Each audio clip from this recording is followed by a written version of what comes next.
Satlantas Polrestabes Makassar kini mencabut status tersangka Al-Qadri Hairudin, pemilik warung makan Palu Basah Serigala. Owner Palu Basah Serigala sebelumnya ditetapkan sebagai tersangka kasus kecelakaan yang merenggut nyawa istri dan anaknya. Namun 3 hari selang penetapan, status tersebut dicabut kembali oleh Polrestabes Makassar.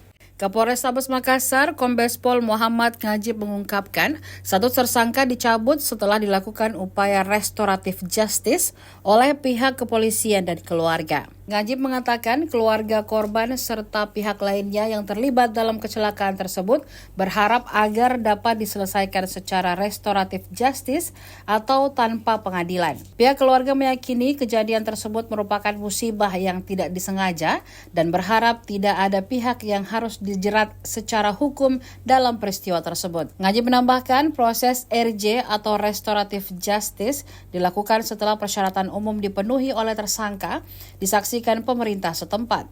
Salah satu persyaratan yang dipenuhi adalah pihak tersangka dan keluarga korban sepakat untuk berdamai. Pendekatan restoratif justice ini memenuhi syarat formil dan material, termasuk syarat khusus pasal 10 tentang kecelakaan lalu lintas akibat kelalaian. Diinformasikan sebelumnya, pemilik Palu Basah Serigala Al-Qadri Hairudin ditetapkan sebagai tersangka kasus kecelakaan yang menewaskan istri dan putranya di Tol Layang Petarani Makassar pada Rabu 25 September 2024. Tersangka mengendarai Toyota Land Cruiser 300 dengan kecepatan tinggi yaitu 127,3 km per jam yang melebihi aturan kecepatan normal di jalan tol yakni 60 hingga 80 km per jam.